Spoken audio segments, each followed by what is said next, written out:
Vamos a continuar con este programa que iniciamos la semana pasada para tratar las diferentes doctrinas que sustentan nuestra base doctrinal en los estatutos de nuestra Iglesia. Un repaso a lo que creemos como miembros de esta Iglesia. Y vamos a comenzar con un versículo que encontramos en el libro de Isaías. En el libro de Isaías, el capítulo 48 y el versículo 16. Isaías, capítulo 48, versículo 16. Dice así la palabra de Dios: Acercaos a mí, oíd esto. Desde el principio no hablé en secreto. Desde que eso se hizo, allí estaba yo. Y ahora me envió Jehová el Señor y su Espíritu. Hoy vamos a dar el segundo tema, que es la Trinidad. La semana pasada, los que estuvisteis o los que habéis escuchado el mensaje en diferido, hablamos de las Sagradas Escrituras y de sus atributos. Y hoy nos toca pues este segundo punto, que es la Santísima Trinidad.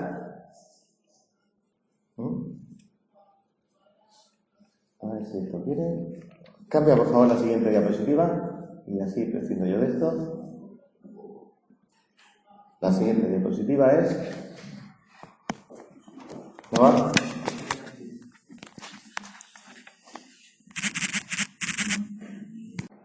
Y os pediría que alguien, como ya la pantalla está tan bien puesta, ahora yo soy el que no la lee. A ver si alguien en voz alta puede leer lo que dice este segundo punto de nuestros estatutos.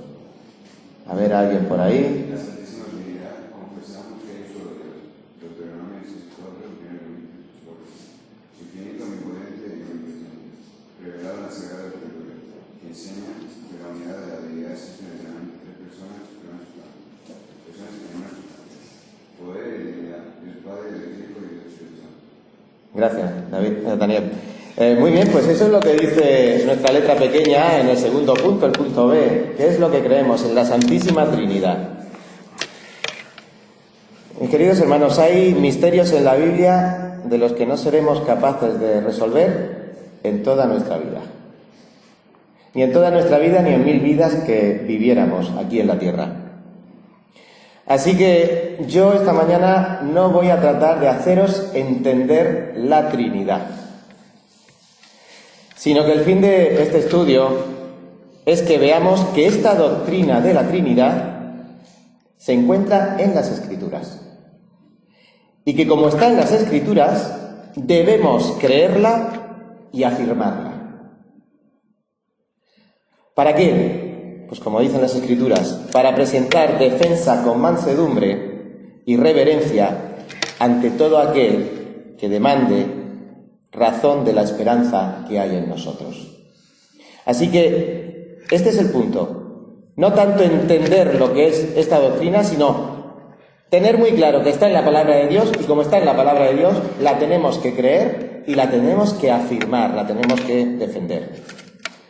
Entonces, aquí el punto no es tanto entender, sino creer. Y esto, el otro día lo estaba hablando con Domingo y dice, vaya marrón, me toca la semana que viene la Trinidad. ¿Y esto por dónde lo cojo? Y digo, pues no lo podemos coger. Esto simplemente no es cuestión de entender, sino de creer.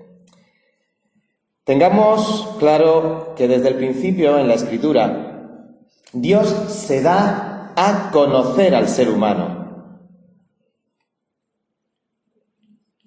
Dios no se da a ser entendido por el ser humano. Vuelvo a repetirlo. En la Escritura, Dios se da a conocer al ser humano. No se da para ser entendido por el ser humano. Y no trato de decir que con esto nos quitamos el cerebro, lo aparcamos ahí en un rincón que coja polvo y ya prescindimos los cristianos de nuestro intelecto. No se trata de eso. Pero lo que sí hemos de tener claro, no sé si la siguiente, a ver, pasa la siguiente, si... ¿No? ¿Con el cursor? ¿No? Bueno, pues sin cursor y sin nada. Nos vamos a entender una cosa, mis queridos hermanos.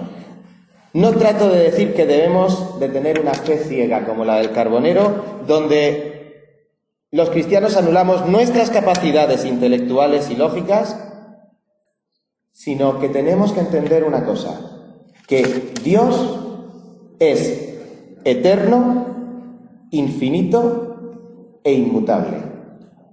Eterno, infinito e inmutable. Y los seres humanos, ¿qué somos? Mortales, limitados y volubles. Mortales, no somos infinitos, no somos eternos. Somos limitados, no tenemos esa característica de eternidad, de inmutabilidad de Dios.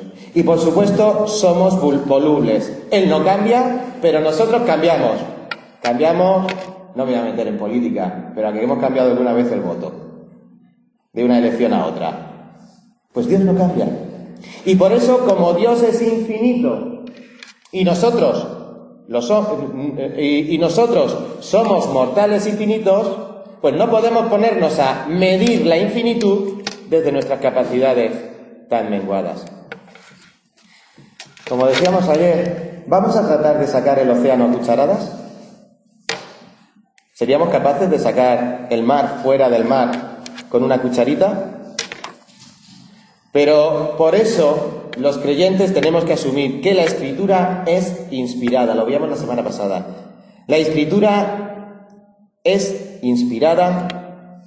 La Escritura es infalible. La Escritura es inerrante. La Escritura es suficiente. La Escritura es clara. Pero sobre todo la Escritura es autoritativa. Y nosotros, como creyentes, tenemos que partir de esa base. Como yo soy limitado y aquí el que manda, el que tiene las cosas claras es Dios, pues si Dios dice que hay Trinidad, aunque yo no la comprenda, tengo que admitirla. Esto es algo lógico en el que no creo que haya que insistir más. El testimonio de Jehová es fiel, que hace sabio al sencillo. Eso es lo que opera la palabra de Dios en nuestras mentes tan quebradizas, tan faltas. Y por eso tengo esto. Willy esta semana estaba por ahí trabajando, yo pasé con Nael y Nael le preguntó: ¿qué estás haciendo? Echando cable de fibra óptica por Cartagena. Y entonces Willy sacó sus tijeras, cortó un cacho de cable de fibra óptica y dijo: mira, esto es la fibra óptica. Y dice: no, esto, por aquí va la fibra óptica. Y digo: vale. Se corta otra vez y salen 1, 2, 3, 4 pelitos de colores. Esto es la fibra óptica. No. Y cogió y peló uno de estos pelitos. No lo veis, tened fe. Ahí dentro va un pelito transparente que es la fibra óptica. Y por cada pelito de estos, corrígeme Willy, 64 abonados, con todo el internet que hoy día las empresas pueden dar. ¿Entendéis lo que es la fibra óptica? No. ¿Os imagináis esto que vaya por aquí 64 por 64 por 64, 1, 2, 3, la cantidad, los centenares de abonados que hay aquí con internet? ¿Lo entendéis? No. ¿Deja de existir la fibra óptica y esta tecnología porque yo no lo entienda? ¿Verdad que no? ¿A que no estáis dispuestos a renunciar a las megas de internet? Pues aunque yo no lo entienda, si Willy dice que por aquí va toda la fibra óptica y yo en mi casa la recibo, me lo tengo que creer. Y si Dios dice que por aquí va la palabra de Dios y aquí está la doctrina de la Trinidad, aunque yo no lo entienda, lo creo porque es Dios el que lo dice en su santa palabra. Bueno, pues dicho esto, vamos a ver lo que no es la Trinidad. Y lo siento, Domingo, por ti, porque yo pensaba que hoy iba a ver completo el tema de la Trinidad y hoy nos vamos a quedar solo en la mitad. Así que la semana que viene tocará la segunda parte. Pero es bueno porque cuando acaba una película así que te ha dejado con la miel en la boca, dice continuará y tú estás deseando que continúe. Así que la semana que viene, los que queráis más, tendréis que soportar un poquito más al menos. Bueno, vamos a ver lo que no es la Trinidad. Tengamos en cuenta otra vez. Dios es un misterio, no una contradicción. Al tratar de comprender a Dios con nuestras limitadas capacidades, cuando chocamos con la doctrina de la Santísima Trinidad, pues el ser humano ha hecho dos cosas: o bien negarla, o bien tergiversarla, torcerla. Como no me entra aquí, una de dos: o la Trinidad está equivocada, es una doctrina falsa, o directamente no existe. O si no existe, por lo menos sí existe, pero la tengo que amoldar a mi cabecita. Puede pasar eso. De hecho, históricamente es lo que ha pasado con la doctrina de la Santísima Trinidad. Así que, o bien la niego, o bien la tergiverso. Y si la tergiverso o la tuerzo, estoy diciendo una herejía. Paréntesis, ¿qué es una herejía? Todas las enseñanzas que basadas falsamente en las Escrituras desvían al ser humano del plan divino de salvación, del plan divino de redención, y llevan a a la vida eterna, a la condenación eterna, perdón. Gracias, el que sabe, sabe. Bueno, pues en la Escritura Dios nos da a conocer que el ser humano y no ha de ser comprendido por el ser humano. Esto lo hemos visto. Y como Dios es infinito, si le das atrás, para repasar un poquito, Dios es eterno, infinito e inmutable, y nosotros mortales limitados y volubles. Con esta comparación poco podemos hacer para ir a medir la inmensidad de Dios con la regla que tenemos en nuestra cabeza. Seguimos un poquito más. Así que lo que la Trinidad nos dice es que hay desviaciones que son herejías. Y vamos a ver un primer caso. La ley de la no contradicción. Dicen que los cristianos nos contradecimos al decir que existe la Trinidad, porque decimos: Dios en tres personas, bendita Trinidad. Espérate. Me doy yo con mi regla y digo: yo soy una persona. Y resulta que ahora dices que eres tres personas. Te estás contradiciendo. Aquí estamos apelando a la ley de la no contradicción. La lógica dice: una cosa es y al mismo tiempo no puede dejar de ser. Es decir, estos son unas gafas y no es otra cosa. Yo soy Paco y no soy ninguno de vosotros. Porque o soy Paco o soy otro. Y entonces, cuando nos vamos a este punto, dicen de las Escrituras: bueno, es que la doctrina de la Santísima Trinidad, mira, esto no puede ser. Que Dios diga que es uno, Deuteronomio, como hemos leído los estatutos, Deuteronomio, ahora lo leemos, y Dios es uno, el Semá de Israel, oye Israel, el Señor nuestro Dios, el Señor uno es, y al mismo tiempo podamos decir: no, pero es que además es Dios Padre, Hijo y Espíritu Santo. Esto es contradictorio, así que esto no puede ser. Bueno, pues negar la Trinidad no es pensar en una doctrina en la que se tiene diversos puntos de vista. Negar la Trinidad es una herejía. Porque yo puedo tener sobre doctrinas diversos puntos de vista. Como por ejemplo, el mundo se hizo en 7 días o en 7 largos periodos. No voy a entrar ahí. ¿El milenio será de 1000 años reales o es también una figura de lo que puede ser? No voy a entrar ahí. Pero podemos tener diferentes criterios de interpretación y pensar unas cosas que al fin y al cabo no van a afectar a nuestra salvación. La salvación es por gracia, por medio de Cristo Jesús. También podemos pensar: hay iglesias como nosotros que celebramos la mesa del Señor una vez por semana. Hay otros hermanos que lo celebran una vez al mes. Ahí no vamos a entrar. Podemos tener diversidad de opiniones en esto sin entrar en lo que es la herejía. Pero la herejía atenta directamente contra el plan de redención, de salvación humana. Así que negar la Trinidad es poner en duda la propia existencia de Dios. Decir que la Trinidad contradice a Dios es decir que no conoces a Dios o que no conoces o que directamente Dios no es real.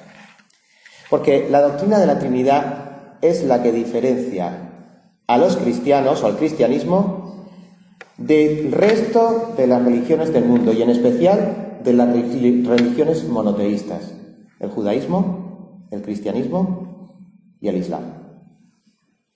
Así que vamos a tratar de esta mañana brevemente, tratar de ver cuáles son los problemas que nos pueden poner sobre la doctrina de la Trinidad para que llegado el momento podamos argumentar con la palabra de Dios y no caer en aquellos, y hablando de adoctrinamiento, que están adoctrinados en rebatir la doctrina de la Santísima Trinidad. Estamos hablando, por ejemplo, de los musulmanes.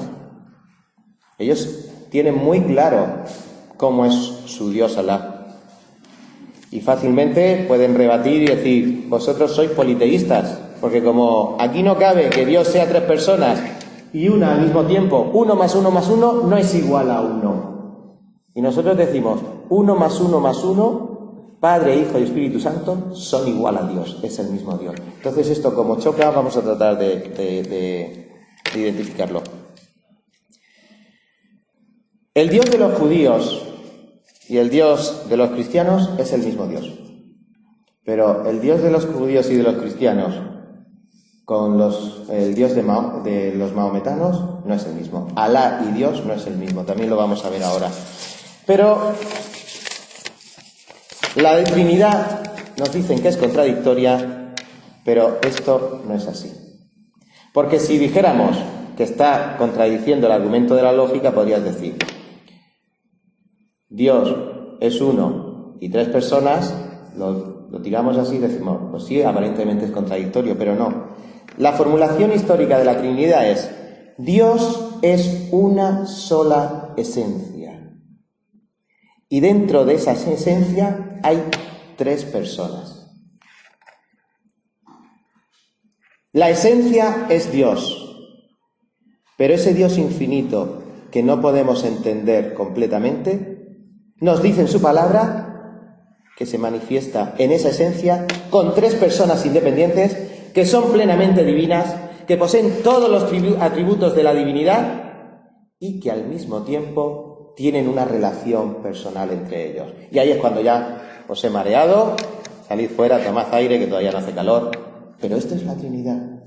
La semana que viene le daremos más vueltas a esto. Ahora nos vamos a quedar con que realmente aquí no hay contradicción. Y el que diga que por lógica esto es contradictorio, no. Porque la definición que hemos dicho de Trinidad es que, por un lado, se hace referencia a qué es Dios.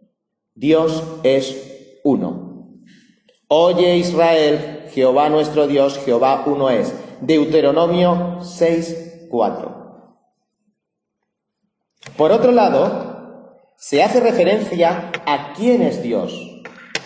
Y Dios es 3 personas que subsisten o existen bajo la esencia divina. Y aquí es la parte realmente difícil de entender. Pero recordemos una cosa, nosotros somos mortales, volubles y cambiantes, y Dios es eterno y no cambia. Así que, teniendo en cuenta la diferencia entre Dios y nosotros, Dios dice en su Escritura que esa divinidad, esa esencia, se manifiesta en 3 personas, Padre, Hijo y Espíritu Santo. Por eso el versículo de Isaías que hemos leído, fijaos en Isaías, con esa revelación que estaba todavía despertándose, que todavía Dios no había hecho toda la revelación, que se cumplió en ¿qué? El Verbo se hizo carne y habitó entre nosotros. Vamos a leer Juan, capítulo 1, versículo 1. Juan 1:1. En el principio era el Verbo, y el Verbo era con Dios. Ahí en griego quiere decir que estaba íntimamente en relación con Dios, y el Verbo era Dios. La traducción correcta sería, según el griego, y Dios era el Verbo. Todos sabemos quién es el Verbo, ¿verdad? El Señor Jesucristo, la palabra encarnada. Por eso leemos en el versículo 14, y aquel verbo fue hecho carne y habitó entre nosotros y vimos su gloria. Es difícil de entender, pero es aquí donde tenemos que tener muy claro que Dios se hizo carne en la persona del Señor Jesucristo. Así que por un lado no hay contradicción, porque una cosa es la esencia y otra es cómo se manifiesta esa esencia en sí misma, por medio de tres personas, que al mismo tiempo de ser Padre, Hijo y Espíritu Santo, son Dios. Bueno, pues con esto no es aclarado nada de la Trinidad, ¿verdad? Pero está en la palabra, y es un concepto difícil, pero que como está en la palabra, ¿qué tenemos que hacer? Creerlo. Pero bueno, no nos quedamos ahí. Trataremos de este punto más adelante. Se suele decir también que con frivolidad, yo lo he apuntado antes, que las tres religiones del libro, judíos, cristianos y musulmanes, tienen el mismo Dios. O rezan al mismo Dios, aunque éste se le nombra con nombres diferentes. Así que el Alá de los musulmanes es el Dios cristiano o el Yahvé de los judíos. Bueno, esto se dice con frivolidad. Ahora vamos a ver qué dicen los musulmanes. Porque los musulmanes tienen un concepto tan sumamente diferente de Alá que ellos mismos dicen que Alá y el Dios cristiano no tienen nada que ver. Es más, ¿sabéis lo que dicen del Dios cristiano? Que como el Dios cristiano es Padre, Hijo y Espíritu Santo, los cristianos somos politeístas. Es decir, adoramos a varios dioses. Eso no es cierto. Recordad, oye Israel, el Señor nuestro Dios, el Señor uno es, nosotros lo creemos. Tenemos que tener muy claro que somos una religión monoteísta, pero al mismo tiempo trinitaria. ¿Cómo se manifiesta ese Dios en sí mismo? Padre, Hijo y Espíritu Santo. Pero somos monoteístas. Esa es la misma razón por la que podemos decir que no tenemos, o nuestro Dios no es Alá, y al mismo tiempo podemos decir, tenemos el mismo Dios que los judíos, pero ellos se han quedado con una parte limitada de la revelación. La revelación completa la trajo el Señor Jesucristo. Así que los que frívolamente dicen que todos los dioses son iguales y les cambiamos el nombre, Dios tiene algo que decir a ellos. Romanos 1:21. Habiendo conocido a Dios, no le glorificaron como a Dios ni le dieron gracias, sino que se envanecieron en sus razonamientos y su necio corazón fue entenebrecido. Así que, por un lado, aquí no hay politeísmo. Ahora podemos ver otro concepto. Vamos a ver, Dani, ¿qué tenemos por aquí? ¿Los cristianos somos politeístas? No, ya hemos visto que no. Ahora vamos a ver estos tres conceptos para que ya cuando vayáis a casa os toméis una buena aspirina o un ibuprofeno, porque voy a dejar la cabeza como un bombo. Pero esto, que suena tan raro, realmente son argumentos que, a poco que queramos nosotros hablar de la Trinidad a las personas que no creen o que tienen otra fe diferente a la de las Escrituras, vamos a encontrar el triteísmo, el monarquismo y el modalismo. Y tranquilo, que como estoy sentado, os lo voy a explicar muy brevemente. Estos son tres herejías tremendas. Tres herejías que conducen a los que creen en ellas a la condenación. El triteísmo, muy brevemente. Hemos dicho que nosotros creemos en un Dios que en esencia es Dios. Luego dentro de esa esencia se va a manifestar de la manera de Padre, Hijo y Espíritu Santo. Pero como esto no cogía en la cabeza de muchos que pensaban en esta esencia, dijeron, pues el triteísmo, en lugar de una sola esencia, es el término teológico que nos dice que Dios no es solo una esencia, sino que es tres esencias. La esencia del Padre, del Hijo y del Espíritu Santo. Eso es más comprensible. Bueno, ya lo voy entendiendo más. Esas tres esencias tienen relación entre ellas. No. La palabra de Dios dice que, oye Israel, el Señor tu Dios, el Señor uno es una esencia. No tres, Padre, Hijo y Espíritu Santo. Así que esta creencia, que es relativamente más fácil de entender que lo que es la Trinidad, una sola esencia y tres personas, pues había quien creyó esto ¿Y sabéis dónde derivó? Pues al final en el politeísmo. El Dios Padre, el Dios Hijo, el Dios Espíritu Santo. Tres esencias, pues tres dioses diferentes. Sería un poquito la evolución o el inicio del politeísmo cristiano, o de la acusación del politeísmo cristiano, el triteísmo, tres esencias divinas. No. Ahora vamos a ver el monarquismo. ¿A qué os suena monarquismo? A monarca, ¿no? Uno que manda y los demás súbditos, ¿verdad? Pues el monarquismo, su origen hemos de buscarlo en el siglo III en Arriano. Arriano fue un presbítero de la iglesia de Antioquía en el norte de Egipto. Y este hombre, dándole vueltas ahí a cómo entender la Trinidad, fijaos que siempre es lo mismo: o creer lo que Dios dice en su palabra, o tratar de entender o de comprender cosas que están fuera de nuestros límites. Y este hombre, dándole vueltas, dijo: esto va a ser más fácil si Dios es uno y en algún momento, ex nihilo, como dicen los latinos, de la nada creó a Jesús. Entonces Dios estaba eternamente y en algún momento, de la nada, lo primero que creó, antes que el mundo y antes que todo fuera, al Señor Jesucristo. Y ahí tienes como un segundo escalafón. Es también divino, pero el Padre está por encima de él. Y luego, en un tercer escalón, estaría la manifestación del Espíritu Santo, que aquí ya no sería ni una persona, es un ente impersonal, que lo vemos por las páginas de las Escrituras, pululando por el mundo y pululando por las páginas de las Escrituras. Pero no es una persona. Esto se llama monarquismo. Uno arriba, otro en medio y otro abajo. ¿De dónde sacó Arriano este pensamiento? Pues ni más ni menos que del Evangelio de Juan, versículo 14 y versículo 28. Habéis oído que yo os he dicho, voy y vengo a vosotros. Está hablando el Señor Jesucristo. Si me amarais, os habríais regocijado porque he dicho que voy al Padre. Porque el Padre, aquí está el tema, mayor es que yo. No vamos a entrar en debatir la exégesis de este versículo.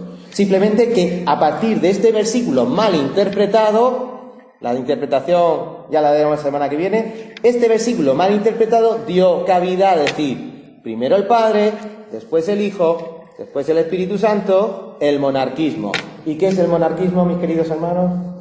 Los testigos de Jehová. Cuando habléis con los testigos de Jehová, lo que os van a decir es que Dios el primero y el Hijo lo primero creado, pero ya está por abajo de Dios. Esto es una herejía.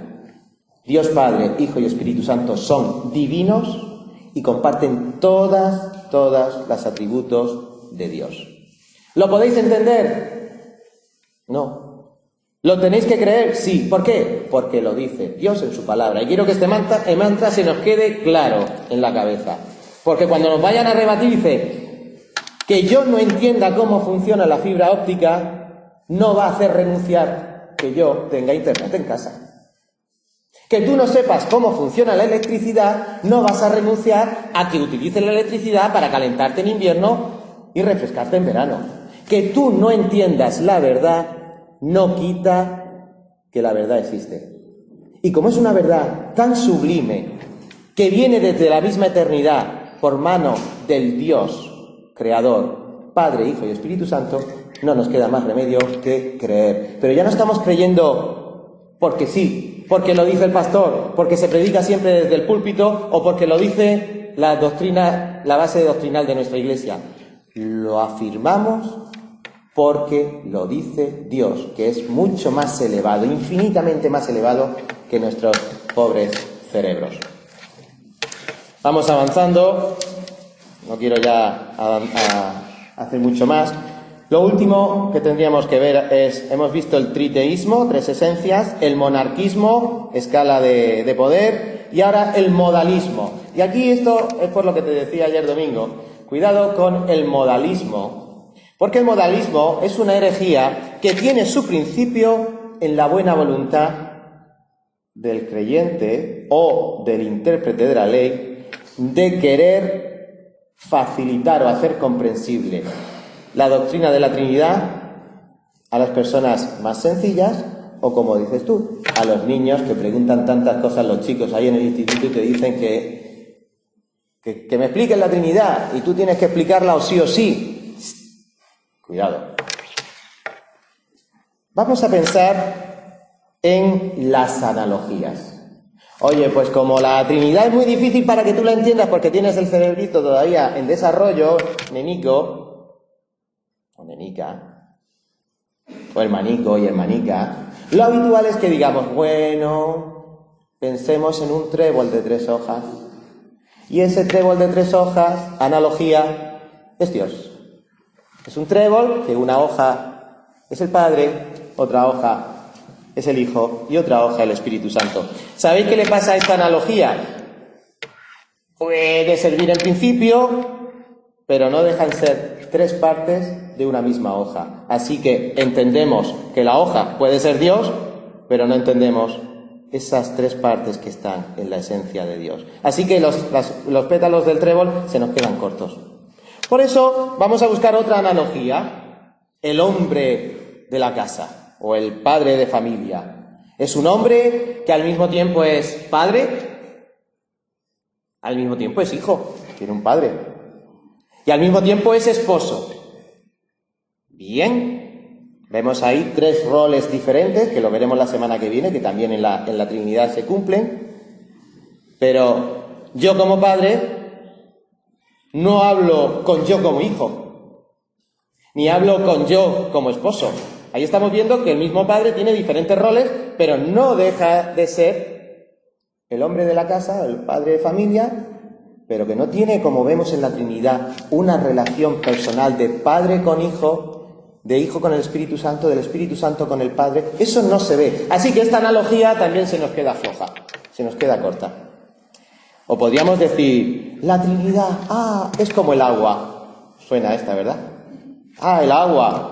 El agua puede ser un estado líquido, un estado sólido, un estado gaseoso. Y yo digo, pues así recién convertido, me sirve para poder entender un poquito lo que es la Trinidad. ¿Sabéis lo que nos pasa y que tenemos que confesar en general los creyentes? Que nos quedamos con esas analogías que se quedan cortas. No seguimos investigando en la profundidad de la revelación de Dios respecto, por ejemplo, a la Trinidad. Y al final, cuando ya llevamos 30 y tantos, 40 y tantos años en el Evangelio, nos viene un testigo de Jehová que ha sido adoctrinado y nos dice 4 cosas sobre versículos mal interpretados, y como no nos hemos preocupado de seguir indagando nosotros en la palabra, nos quedamos como diciendo, ¿y ahora yo qué digo? Si parece él que lleva razón porque yo no tengo argumentos para decir, no lleva razón porque lo dice la palabra de Dios. Es así que nunca vamos a encontrar el agua al mismo tiempo en estado líquido, sólido y gaseoso. Esta analogía no vale. Y en la Escritura nos dice que la Trinidad hubo momentos en que se apareció al mismo tiempo en las 3 personas. Pero el agua ni aparece en estado líquido, ni sólido, ni gaseoso. Y precisamente esta analogía es la que derivó en la doctrina herética del modalismo. ¿El modalismo qué es? Que Dios es divino, es una esencia divina, y que a lo largo de la historia de la humanidad se ha manifestado de modos diferentes. Esto parece que me cuadra más en la cabeza. Así que en el Antiguo Testamento era el Padre, en el Nuevo Testamento es el Hijo, y en los días que corren hoy es el Espíritu Santo. Y esto encaja tan perfectamente en la cabeza de más de 2, que esto dio lugar a la doctrina herética del modalismo, o, con todo el respeto lo voy a decir, a los pentecostales unitarios que piensan, que creen firmemente en que Dios hoy se está manifestando a través del Espíritu Santo. En el Nuevo Testamento lo hizo a través del Hijo y en el Antiguo Testamento a través del Padre. Pero simplemente, para no seguir más en esta polémica, yo os llevaría ya por último a Mateo capítulo 3, versículos 16 y 17, donde vemos una manifestación de la Trinidad en un momento concreto de la historia. Una manifestación que nadie puede negar o decir que el modalismo es algo que interpreta muy bien la Trinidad, porque nos dice este capítulo 3, y Jesús, después que fue bautizado, subió del agua. Ahí en el río Jordán había un ser humano, Jesús, hombre, y Jesús, Dios. Y he aquí que los cielos fueron abiertos y vio al Espíritu Santo de Dios. En Marcos dice que se presentó como una paloma, con forma de paloma. No que el Espíritu Santo era una paloma, no. Como una paloma. Y ahí entró el Espíritu Santo en esa escena. Y de pronto, versículo 17, vio al Espíritu de Dios y se abrieron los cielos y los cielos dijeron: este es mi Hijo amado, en el cual tengo complacencia. Así que ahí está el Padre desde el cielo dando testimonio, el Hijo que acaba de subir de las aguas, que es Dios, y el Espíritu Santo en ese mismo momento colocándose como paloma. Así que el modalismo, cuidado, porque el agua no la vamos a presentar en hielo, en gas y en líquido al mismo tiempo, o está una cosa, o está la otra, o está la otra, pero aquí vemos cómo, incomprensiblemente para nuestras limitadas conciencias, Dios se manifestó en ese momento exacto de la historia en tres personas diferentes que se relacionan entre sí. Este es mi Hijo amado en el cual tengo complacencia. Se pasó el tiempo. Continuará. Pero, en conclusión, ¿con qué me gustaría que nos quedáramos esta mañana? ¿Con qué me gustaría que nos quedáramos esta mañana? Nos hacemos cargo de que la Santísima Trinidad no es una doctrina fácil. Ni lo era antes de esta charla, ni mucho menos lo va a ser ahora después. No es una doctrina fácil, lo entendemos. Ni siquiera es fácil de asimilar, ya no digo de comprender, sino de asimilar. Pero para eso está el Espíritu Santo. Nunca olvidemos que lo que es incomprensible para el ser humano caído, el Espíritu Santo que obra en el Hijo de Dios renacido, nos ayudará a entender estas cosas. Como hijos de Dios tenemos esta responsabilidad, que es considerar y meditar en oración estos temas. No nos están adoctrinando, es Dios el que nos está dando doctrina, que es diferente. En segundo lugar, la verdad no depende de nuestra capacidad para explicarla. Que haya internet en la fibra óptica no depende de que yo sea capaz de entenderlo. Hay internet en la fibra óptica. Gente que ha investigado en eso y ha conseguido que eso lleve el internet y las películas y el Netflix y el WhatsApp, ahí ya. Eso lo ha conseguido. Así que no depende de nuestra capacidad de explicarla. Es verdad por sí misma. El ser humano es culpable de cambiar la verdad de Dios. Profesando ser sabios, se hicieron necios y cambiaron la gloria de Dios incorruptible en semejanza de imagen de hombre corruptible, de aves, de cuadrúpedos, de reptiles. Romanos 1, 22, 23. Así que tengamos en cuenta una cosa. Es mucho más peligroso que inventarnos una nueva religión con una nueva forma de ver las cosas. Es mucho más peligroso el que tengamos la palabra de Dios, mis queridos hermanos, y la torzamos para inventarnos doctrinas que, falsamente basadas aquí, llevan a la perdición del ser humano. Os repito otra vez, es mucho más peligroso torcer la Escritura e inventarse doctrinas que inventarse una nueva religión al margen de la doctrina. Porque esto es santo, es la revelación verdadera de Dios. Somos responsables, por un lado, de la buena interpretación de esta palabra, y somos responsables de que cuando nos venga un triteísta, un monarquista, un modalista, un politeísta, un musulmán, un lo que quiera que sea, somos responsables de abrir la palabra y explicársela bien con nuestra boca, porque le va la vida eterna en ello. ¿Estamos de acuerdo? Por eso, aunque no ya hayamos entendido en profundidad lo que es la Trinidad, entendamos que está en la palabra de Dios, Dios no miente, y nuestra responsabilidad es estar preparados para presentar defensa con mansedumbre y reverencia ante todo el que nos demande razón de la esperanza que hay en nosotros. Que así sea, mis queridos hermanos. Solo a Dios la gloria. Señor, queremos darte infinitas gracias por tu palabra.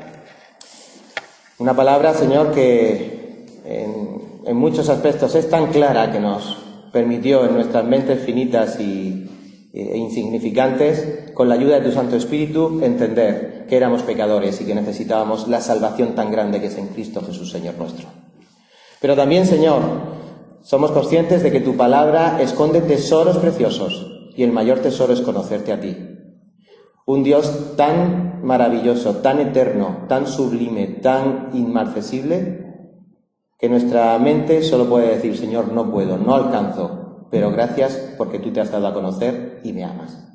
Así que, Señor, ayúdanos a abrir tu palabra cada día, a indagar en ella para enamorarnos más de ti y para estar preparados para que nadie nos engañe, sino que seamos baluartes de la verdad y predicadores de tu palabra para salvación de toda la humanidad.